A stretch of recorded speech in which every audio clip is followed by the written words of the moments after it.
My name is Hayo Brainbauer. I am a neurologist from Chile, and I am delighted to share this presentation with you. Thank you very much for the organizing committee for inviting me again to this magnificent event. So let's get to it. I'm talking today about how to manage functional dizziness, a practical approach. And with functional dizziness, I have to start here. I don't know if in your countries, in your cultural context, you have a sentence like this occurring in medical consultation regarding vertigo. At least in Chile, in my country, we have a version of this. You have stress-induced vertigo. Um, I personally hate this sentence. I believe that today this can be very iatrogenic, that this can make things worse for patients. I believe that behind this sentence of stress-induced vertigo, we hide, it's like and we use it as a wild card, that's the word, as a wild card to get through a very difficult clinical scenario and go ahead. The particularly bad thing about this is that behind this kind of sentence, there's a lot hidden that is very false, like the concept that patients are responsible of their vertigo. And the worst thing is that after behind this, there are a lot of truths, of very important true facts that are hidden behind the idea that can actually make the patient be far away from the correct diagnosis and for the proper treatment for their disease. So this is like a personal quest in my life to remove the stress-induced vertigo concept from clinical practice, at least in my country. And that's the invitation I make to you all in this conference, in this lecture. And to do that, let's get back to the basics, and to remember that vertigo and dizziness are symptoms and not diseases. And there's no such thing as stress-induced vertigo in any modern classification for vestibular disorders. There are specific pathologies that can provoke these symptoms that have today a clear biological base, a clear physiopathology, and that have very effective treatment. And that when these diseases are active, they can be modulated by emotional burden, what we perhaps commonly denominate as stress. When the brain, when the neural networks in the brain that have to cope with emotional difficulties, with anxiety, with very intense emotions, yes, this can trigger a cascade of events within the brain and within the inner ear that can trigger a crisis, an event of vertigo. But this crisis can be modulated by emotional burden, but are not provoked. They're not created by emotional burden alone. And with regarding these entities, these diseases, their vestibular migraine and Meniere's disease perhaps are the best representative of these categories. There's some doubt if actually benign positional paroxysmal vertigo that others get loose has something to do um, with this crisis of emotional burden, but we hear that a lot in the consultation, so I will leave that door open. There are some very specific, very rare, very infrequent patients that have actually psychiatry conversive vertigo. That word, we should also remove that. This is the truest form of real functional vertigo that actually is not like vertigo, but there are motor functional disorders, sensory motor functional disorders that can have vertigo, and this is dizziness within, and that is a very not psychiatric, purely psychiatric, but purely psychological functional vertigo sensory motor disorders that actually demonstrate with very grotesque motor disabilities and extreme rare movements. And those have to be, they're very rare, they're very specific, and that's another chapter completely. And but what is very, very frequent to see is what, from the neurootology perspective, we call functional vertigo, which has a very concrete name, which is persistent perceptual postural dizziness. There's a penis in there. PPPD, triple PD. And this is not a mental health issue. There are mental health issues involved, there are emotional factors involved, but this entity is independent, and we will talk a lot about that in just a minute. Every form of vertigo and dizziness in this chart can have a huge impact on quality of life, can produce a lot of anxiety, and can produce mental health issues, to the point that this impact in quality of life, anxiety, and mental health issues um, make those diseases worse. It activates them. It's a very vicious loop, vicious circle that can make everything a lot worse, and can even create secondary specific psychopathology in the form of anxiety and depressive disorders. I believe with this level of complexity is what we have to have in mind when we deal with patients that we suspect a functional component, an emotional component. And this is what is behind that wild card of, oh, you have stress-induced vertigo. This is the real thing, and it is very helpful for treating patients, because if this says that, okay, patients have a specific disorder that have including persistent perceptual postural dizziness that have specific treatment. And if we treat that base disorder, patients should get better. And it also says that the impact in quality of life, the development of anxiety, the development of secondary mental health issues are real, and they have to be dealt with. We have to make room in our clinical practice to say, yes, this kind of symptoms produce a lot of anxiety, a lot of depressive emotions, and we have to take care of this, because perhaps you have got into the point that we need to do some treatments in the mental health dimension to make your whole health situation better.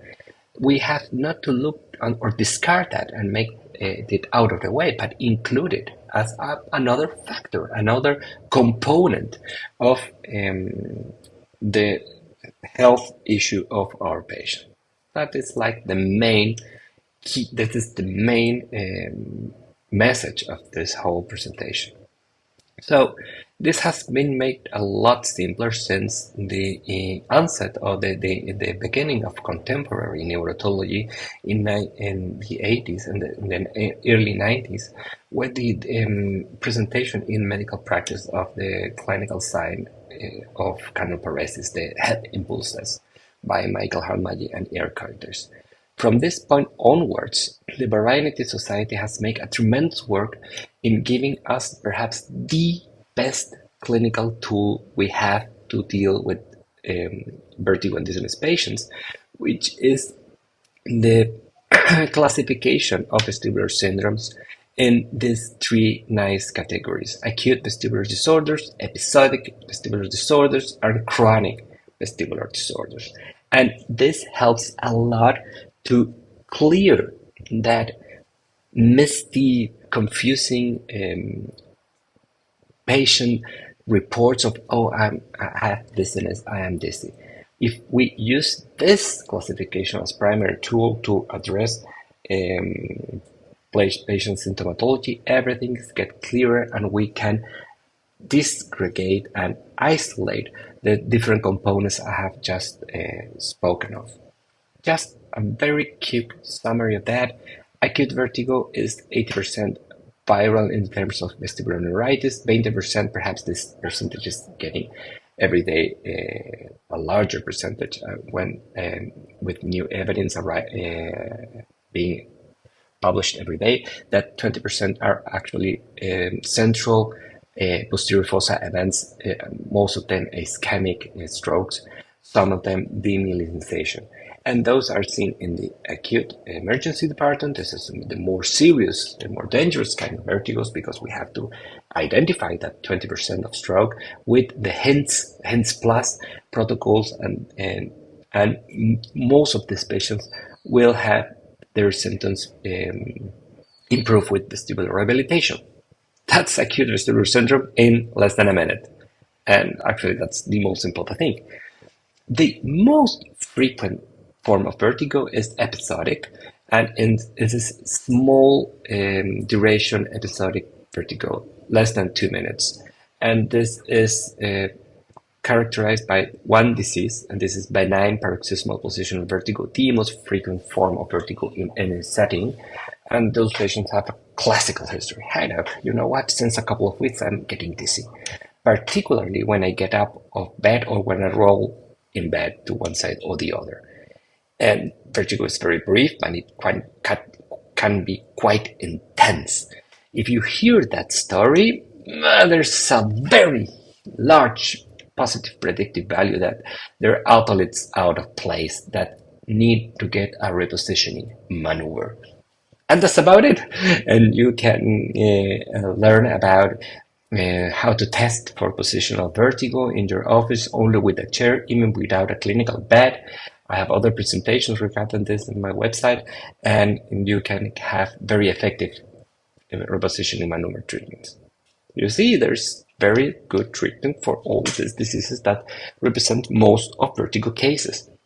When patients have episodic vertigo with long recurrent crisis, this is the most burdening nightmare. This is Meniere's disease, which is like a third of patients with episodic vertigo. They have fluctuating unilateral hearing disorder associated with their vertigo spells.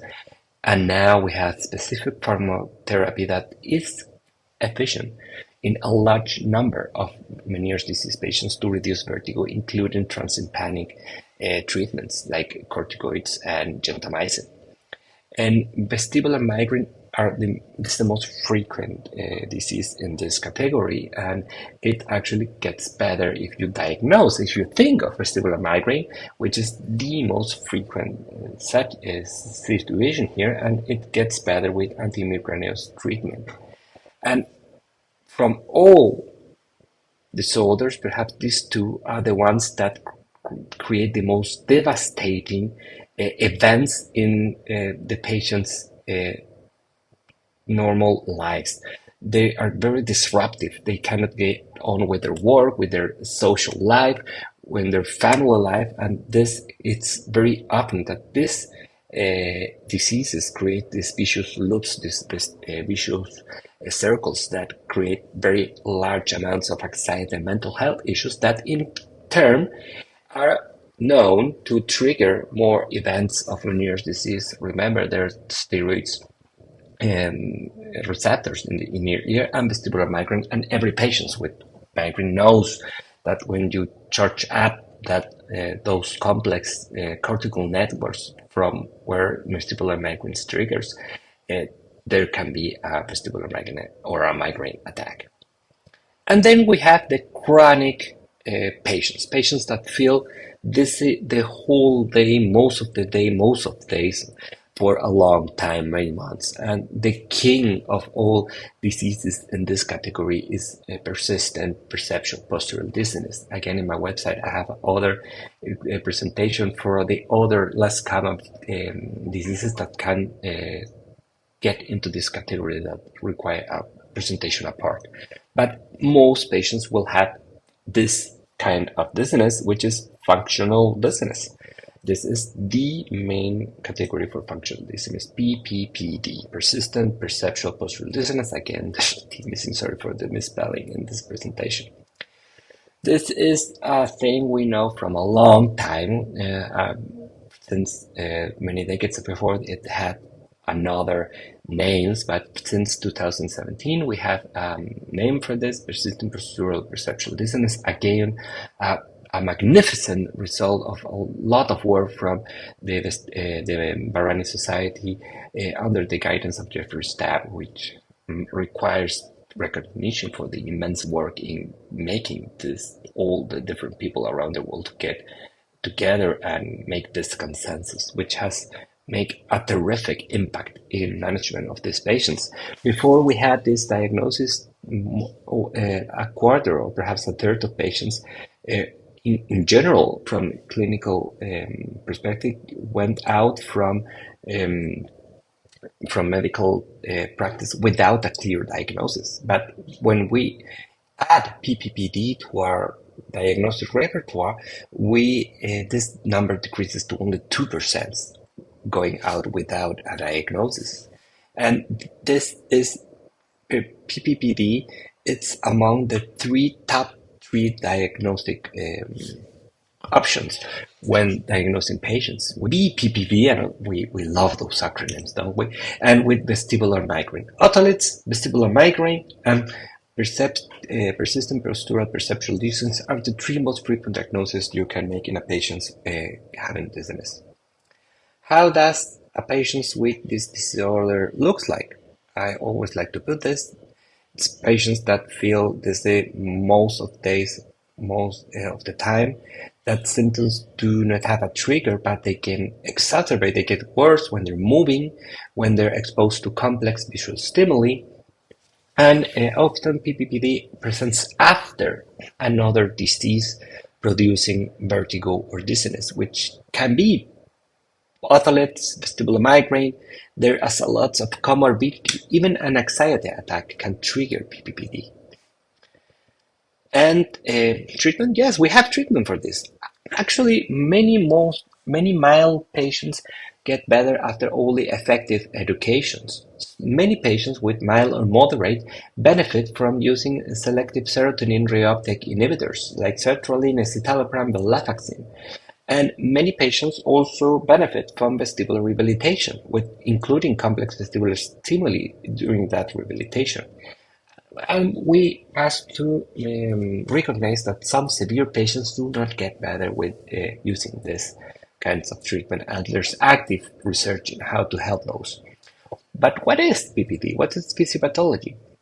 Well, I will summarize that if neuronitis, Meniere's, BPPV are things that happening in the inner ear or in subcortical in the midbrain or in cerebral networks, PPPD actually occurs, lives, manifests in a higher order within the brain and the central nervous system. It's a cortical issue, or perhaps a complete vestibular balance equilibrium network disorder.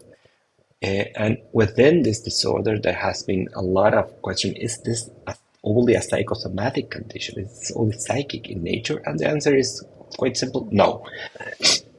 Many patients with zero anxiety, depressive, or mental health issues do have PPPD. And of course, there's a lot of comorbidity. And because, as I have explained, functional disease can create secondary mental health issues.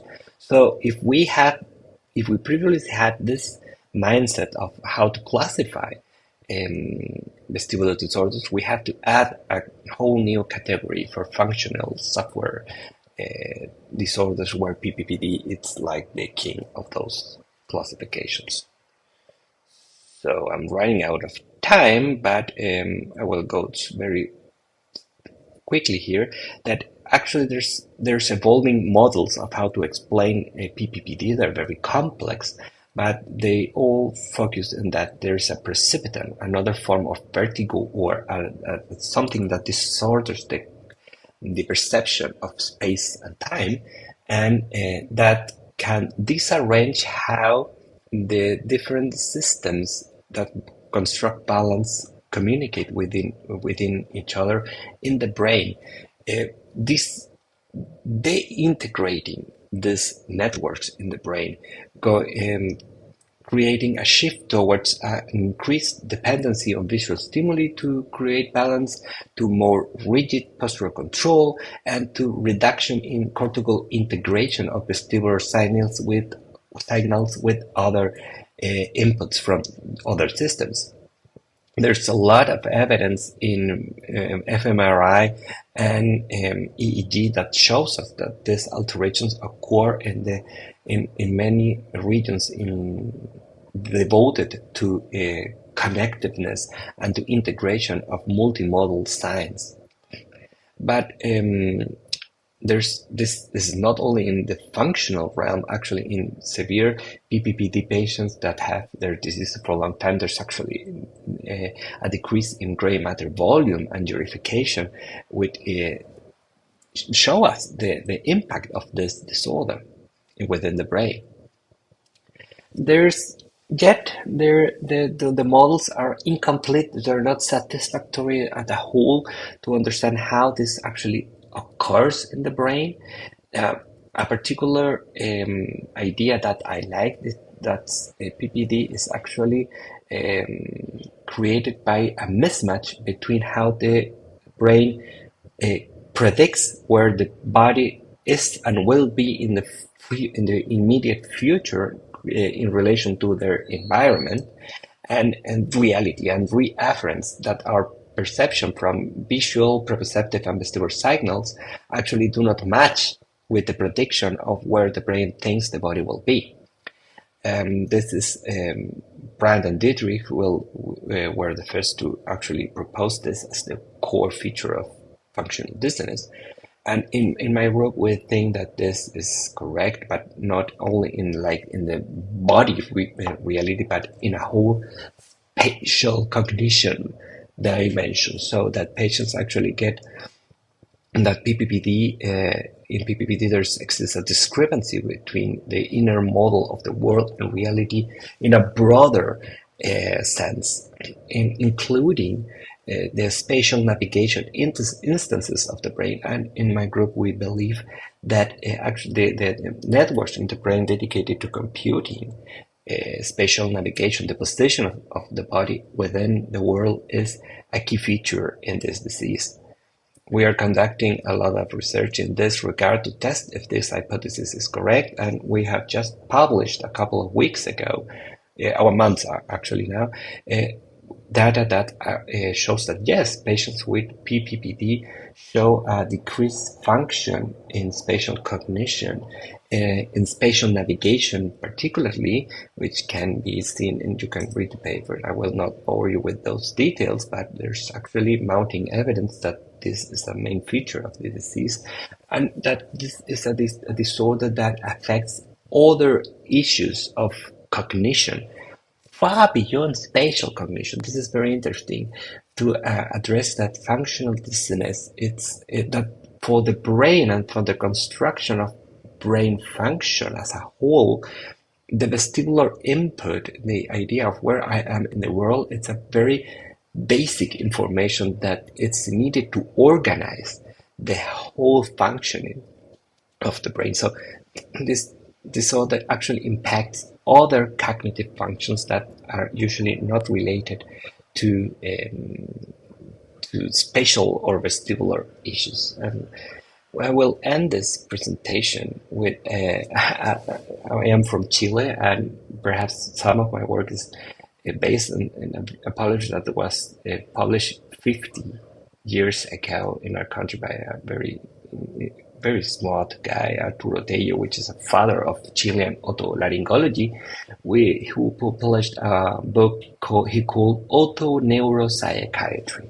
So perhaps perhaps many of us have inferred and have an intuition that dealing with neurootology disorders needs a very multidisciplinary approach, and this is perhaps what has influenced the model I present you in this lecture. So thank you very much for your attention. And